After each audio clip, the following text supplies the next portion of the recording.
necessarily a First Amendment issue because with the NFL, it's a private party that's implementing its own rules about protests on football fields. But the President of the United States, who is a government official, has spoken out very vociferously against football players who either choose to kneel or choose to absent themselves, as the NFL new policy will allow. You said pretty recently, there's now this idea on college campuses that if you hear speech that's offensive to you, you can't deal with it in any other way than by shutting it down. That's not a very good lesson to be teaching, and it's not the lesson of our First Amendment. The president has said if the football players don't like the pledge and don't like the national anthem, maybe they should just leave the country. Why is he sending, explain to us how he is sending a message to football players on their protests that's consistent with the First Amendment? Well, let me try to address two parts of that.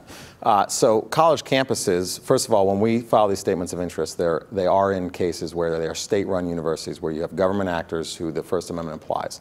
On private campuses, although we may not think it's a good pedagogical method to shut down speech or only allow one viewpoint, you could certainly imagine a campus, a religious school, for example, that wants to teach certain doctrine, and so they funnel speech, and they're allowed to do that as private actors.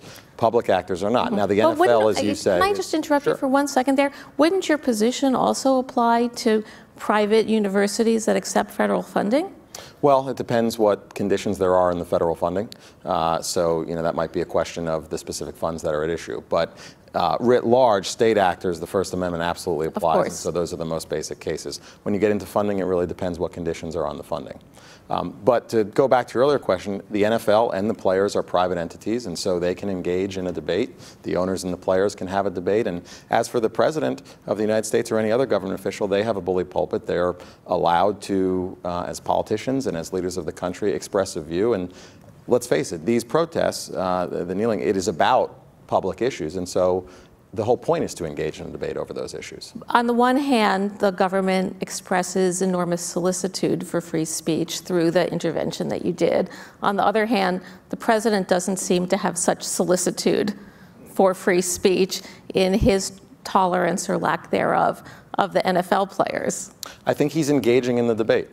That's what's going on here. There is a debate about what it is like to, whether you should stand for the flag, whether you shouldn't, whether that's an appropriate place, what message are you sending? And so there's a message and a counter message, and that's the whole point of the First Amendment, is we have a robust exchange of ideas, and sometimes they're joined very sharply, but that's what we want in this country.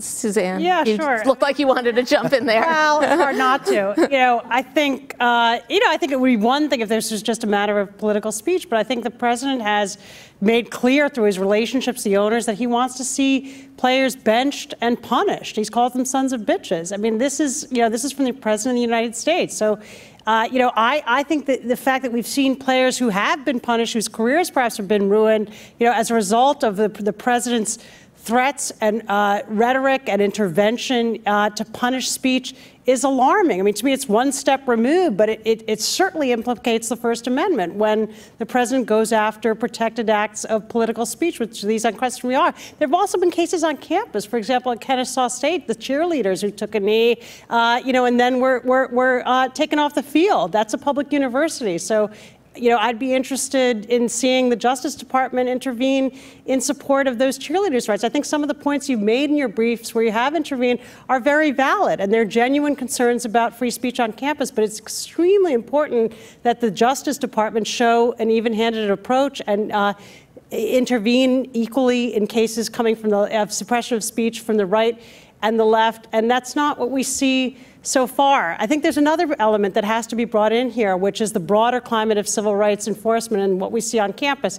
The campus population already is where the rest of the United States population is going. There's no single racial or ethnic majority population among American students. We see an increasingly demographically diverse student population. They're asking for new kinds of changes and demands on campus, new respect for whether it's nomenclature, pronouns, how LGBT and transgender students are treated, further progress in racial equality on campus. And I think it's extremely important that the Justice Department be active in its role in enforcing a equal educational environment. If it's free speech but a pullback on civil rights protections and enforcement, I think we're going to reinforce the idea that the First Amendment's not for everybody. We already hear that in our work on campus free speech. Students who are alienated from the First Amendment, who say, First Amendment wasn't written for me. The only time they see it as invoked